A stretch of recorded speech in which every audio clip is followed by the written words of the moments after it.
පොඩි වනාන්තරයක රුවන්ත නම් හාවෙක් සහ තාරකා නම් ගිරවෙක් ජීවත් වුණා.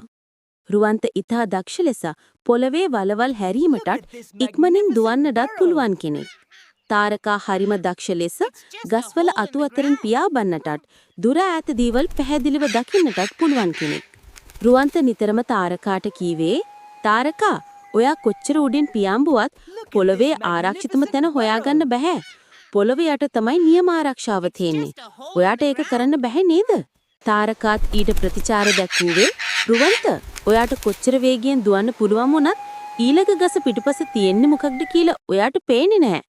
මට පුළුවන් ඉහළ අහසේ ඉඳන් මුළු වනාන්තරයම බලන්න." දිනක් වනාන්තරයේ විශාල ගින්නක් පැතිරෙන්නට පටන් ගත්තා. සතුන් බියටපත් වී විසිරී දිව යන්නට වුණා. ගින්න පැතිරෙන හැටි රුවන්තට පොළව මට්ටමේ සිට පැහැදිලිව පෙනුනේ නැහැ. ඔහු වේගයෙන් දුවගෙන ගියත් ගින්න පැමිණෙන දිශාව නොදැන වර්ධිනවා. ගින්නෙන් ගැලවෙන්නට ඉහළ අහසට ගිය තාරකාට පෙනුණා ආරක්ෂිත තැනට යන්නට තියලා හොඳම මාවත. නමුත් ඒ මාවත කොපමණ දුරද, ඒ දිශාවට ගියත් එහි අවසානයේ කුමක්ද කියා තාරකාට පමණක් තේරුම් ගන්නට බැරි වුණා. එවිට රුවන්තට සිහිපත් වුණා, තාරකාට මුළු වනාන්තරයම පෙනෙනවා. මට පුළුවන් ඉක්මනට දුවන්න. රුවන්ත කෑ ගැසුවා, "තාරකා, ඔයාට පේන හොඳම මඟ කියන්න මම දුවන්නම්. ඔයා මට පාර පෙන්වන්න." තාරකා ඉක්මනින්ම පිළිතුරු දුන්නා, "හරි රුවන්ත, මම පියාඹලා ඔයාට හොඳම මඟ කියන්නම්."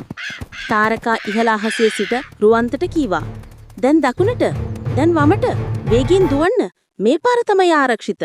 රුවන්ත තාරකා පෙන්වූ මාර්ගයේ වේගයෙන් දිව ගියා.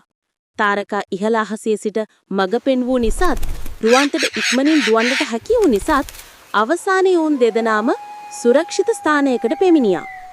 එදායින් පසු ඔවුන් තීරම් ගත්තා, තමන්ගේ දක්ෂතාවයන් ගැන පුරසාරම් දොඩනවාට වඩා එකිනෙකාගේ දක්ෂතාවන් එකතු කිරීම කොතරම් වටිනවාද කියා.